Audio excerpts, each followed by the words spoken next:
מה קורה חברים? אני מקווה שכולכם בסדר. כל המצב בישראל. אני מקווה שאתם בסדר, פשוט.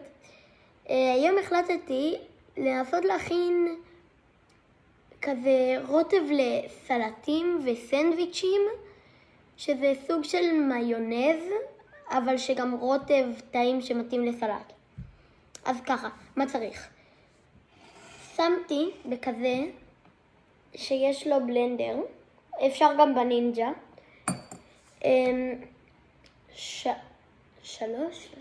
שלוש ביצים, חצי כפית מלח,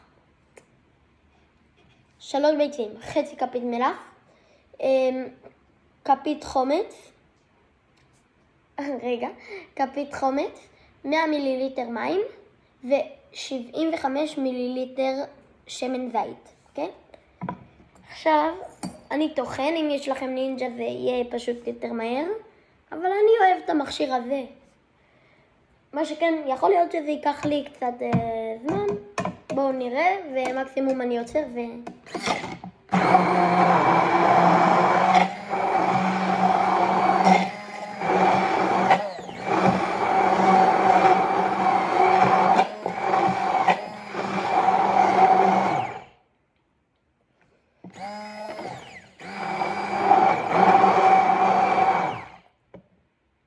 אוקיי.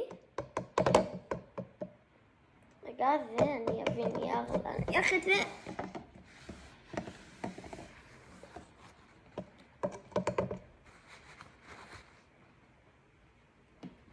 אוקיי.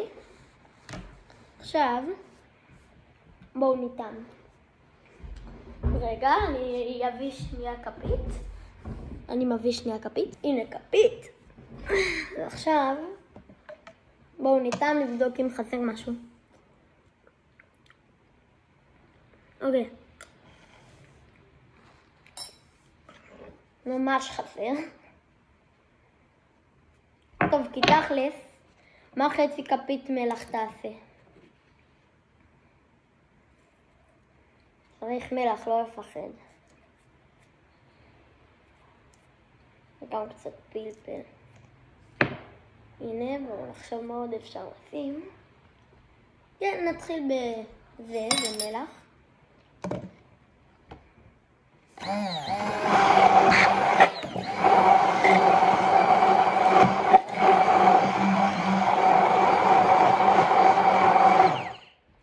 אוקיי.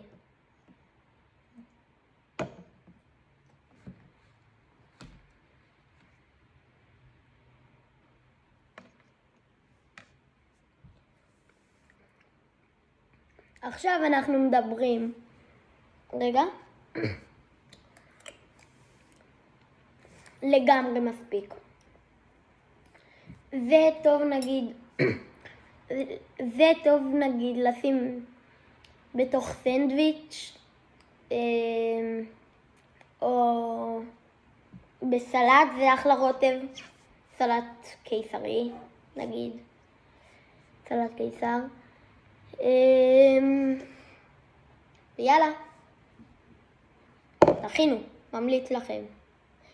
אז פשוט, אל תשימו חצי כפית מלח, תשימו 2 כפיות מלח. כן. ביי.